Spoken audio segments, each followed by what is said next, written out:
ఒకే ఇంట్లో ముగ్గురు నలుగురు ప్రజాప్రతినిధులుగా ఎన్నికై దశాబ్దాల పాటు జిల్లా పాలిటిక్స్ ను ఏకఛత్రాధిపత్యంగా శాసించిన ఆ ఫ్యామిలీకి అధిష్టానం తీసుకొచ్చిన కొత్త విధానం బ్రేకులు వేస్తోంది.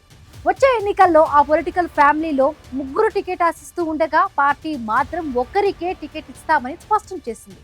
దీంతో ఆ ఫ్యామిలీకి ఏం చేయాలో తెలియక తర్జన భర్జనలు పడుతోందట. ఆంధ్రప్రదేశ్ రాజకీయాల్లో తెలుగుదేశం పార్టీ క్రమశిక్షణ, అందరికీ సమాన అవకాశాలు కల్పించడమే ధ్యేయంగా గత ఎన్నికల నుండి అత్యంత ప్రతిష్టాత్మకంగా అమలు చేస్తున్న రూల్ ఒక కుటుంబం ఒకే టికెట్ విధానం. ఎంతటి ఘనమైన రాజకీయ నేపథ్యమున్నా సరే ఒక పొలిటికల్ ఫ్యామిలీ నుండి కేవలం ఒక్కరికే అసెంబ్లీ లేదా ఎంపీ టికెట్ ఇస్తామని, మిగిలిన వారికి నో ఛాన్స్ అంటూ చంద్రబాబు ఆల్రెడీ లైన్ క్లియర్ చేశారు. ఉమ్మడి కర్నూలు జిల్లాలోనే మోస్ట్ పవర్ఫుల్ లీడర్లుగా ఉన్న కోట్ల, కేఈ కుటుంబాలకు కూడా గతంలో ఇదే ఫార్ములాను అప్లై చేసింది అధిష్టానం. ఇందులో భాగంగానే కోట్ల ఫ్యామిలీ నుండి కేవలం డోన్ సీట్ను కోట్ల సూర్యప్రకాష్ రెడ్డికి, కేఈ ఫ్యామిలీ నుండి పత్తికొండ సీటును కేఈ శ్యాంబాబులకు మాత్రమే కేటాయించి మిగిలిన వారసులకు మొండి చేయి చూపించారు. అయితే కోట్ల, కేఈ లీడర్లు ఈ నిబంధనకు తలవంచినప్పటికీ జిల్లాలోని మరో అత్యంత కరుడుగట్టిన పొలిటికల్ బ్రాండ్ అయిన భూమా కుటుంబంలో మాత్రం ఈ నిబంధన ఇప్పుడు ఒక పెద్ద అంతర్గత ఆధిపత్య పోరుకు తెరలేపిందనే చర్చ సాగుతోంది.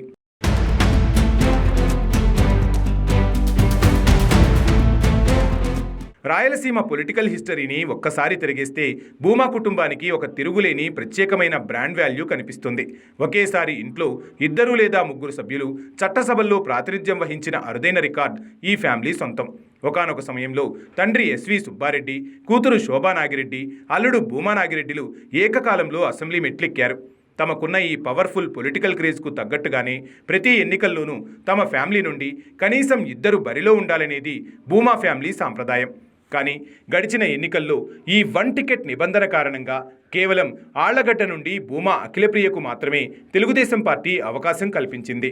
అప్పట్లోనే ఈ నిబంధనపై లోలోన అసంతృప్తి రగిలినప్పటికీ రాబోయే ఎన్నికల నాటికి భూమా తోటలో వారసులంతా ఏకమై ఏకంగా 2 సీట్ల కోసం అధిష్టానంపైనే యుద్ధ ప్రకటన చేయడానికి సిద్ధమవుతున్నారనే లీకులు అందుతున్నాయి. భూమా నాగిరెడ్డి, శోభా నాగిరెడ్డిల పొలిటికల్ వారసుడిగా వారి కుమారుడు జగత్ విఖ్యాత్ రెడ్డి ఈసారి ఖచ్చితంగా ప్రత్యక్ష రాజకీయ రంగంలోకి దిగుతారని క్యాడర్ ఎప్పటి నుంచో 1000 కళ్లతో ఎదురుచూస్తోంది. గత ఎన్నికల్లోనే ఆయన పోటీ చేయాలని గట్టిగా కసరత్తు చేసినప్పటికీ ఈ వన్ ఫ్యామిలీ నిబంధన అడ్డురావడంతో వెనక్కి తగ్గాల్సి వచ్చింది. కానీ తాజాగా జగత్ విఖ్యాత్ రెడ్డి చేసిన సంచలన వ్యాఖ్యలు ఇప్పుడు జిల్లా కూటమిలో పెద్ద చర్చకు తెరలేపాయి. రాబోయే ఎన్నికల్లో తాను ఆళ్లగడ్డ, నంద్యాల అసెంబ్లీ నియోజకవర్గాల్లో పక్కాగా యాక్టివ్ పాలిటిక్స్ చేస్తానని, తానే స్వయంగా బరిలో ఉంటానని జగత్ ఓపెన్గానే అనౌన్స్ చేసేశారు. ఓవైపు కజిన్ భూమా బ్రహ్మానందరెడ్డి నంద్యాల మాజీ ఎమ్మెల్యేగా ఉంటూ మళ్లీ అదే పీఠం కోసం గ్రౌండ్ వర్క్ సెట్ చేసుకుంటుంటే, అటు ఆళ్లగడ్డలో అక్క భూమా అఖిలప్రియ ఆల్రెడీ సిట్టింగ్ హోదాలో చక్రం తిప్పుతున్నారు. ఇలాంటి టైంలో తమ్ముడు జగత్ విఖ్యాత్ రెడ్డి ఎంట్రీ ఇచ్చి 2 నియోజకవర్గాలపై కన్నేయడం భూమా కుటుంబంలోని ఇంటర్నల్ సమీకరణాలను నిలువునా మార్చేస్తోంది.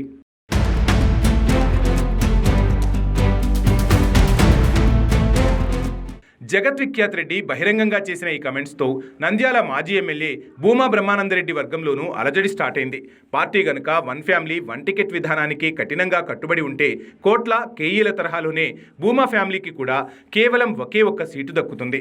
అదే గనక జరిగితే అప్పుడు భూమా అఖిలప్రియకు టికెట్ ఇస్తారా, లేక తమ్ముడు జగత్ విఖ్యాత్ రెడ్డికి రూట్ క్లియర్ చేస్తారా, లేక సీనియారిటీ ఉన్న భూమా బ్రహ్మానందరెడ్డిని నంద్యాల బరిలో నిలుపుతారా అనేది ఇప్పుడు $1 మిలియన్ ప్రశ్నగా మారింది. ఒకరి కోసం ఒకరు సీట్లు త్యాగం చేసే పరిస్థితి ఇప్పుడు గ్రౌండ్లో కనిపించడం లేదని, ఒకే ఒక్క టికెట్ ఇస్తే భూమా వారసుల మధ్య భీకరమైన ఆధిపత్య పోరు మొదలై వీధికెక్కడం ఖాయమని పొలిటికల్ అనలిస్టులు హెచ్చరిస్తున్నారు.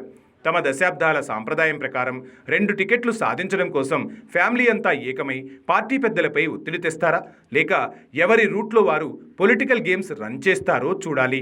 ఏది ఏమైనా నంద్యాల, ఆళ్లగడ్డ రాజకీయాల్లో జగత్ విఖ్యాత్ రెడ్డి వేస్తున్న ఈ ముందస్తు పొలిటికల్ పావులు తెలుగుదేశం పార్టీ అధిష్టానానికి పెద్ద పరీక్షగా మారాయి.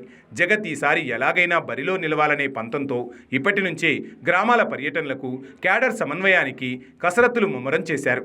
మరి కోట్ల సూర్యప్రకాష్ రెడ్డి, కేఈ శ్యాంబాబులలాగే భూమా వారసులను కూడా చంద్రబాబు నాయుడు కంట్రోల్ చేసి ఒకే సీటుకు పరిమితం చేస్తారా, లేక భూమా బ్రాండ్ ఇమేజ్కు తలవంచి స్పెషల్గా గ్రీన్ సిగ్నల్ ఇస్తారా అనేది రాబోయే రోజుల్లో ఏపీ పాలిటిక్స్లో బిగ్గెస్ట్ సస్పెన్స్గా మారబోతోంది. మొత్తానికి నంద్యాల ఆళ్లగడ్డ కోటల్లో భూమా వారసుల మధ్య రాజుకున్న ఈ టికెట్ల చిచ్చు రాయలసీమ కూటమిలో తీవ్ర ఉత్కంఠ రేపుతోంది. మరి తమ్ముడు జగద్విఖ్యాత్ రెడ్డి వేస్తున్న నయా స్కెచ్లకు అక్క అఖిలప్రియ ఎలా కౌంటర్ ఇస్తారో తెలియాలంటే మరికొద్ది రోజులు వెయిట్ చేయాల్సిందే.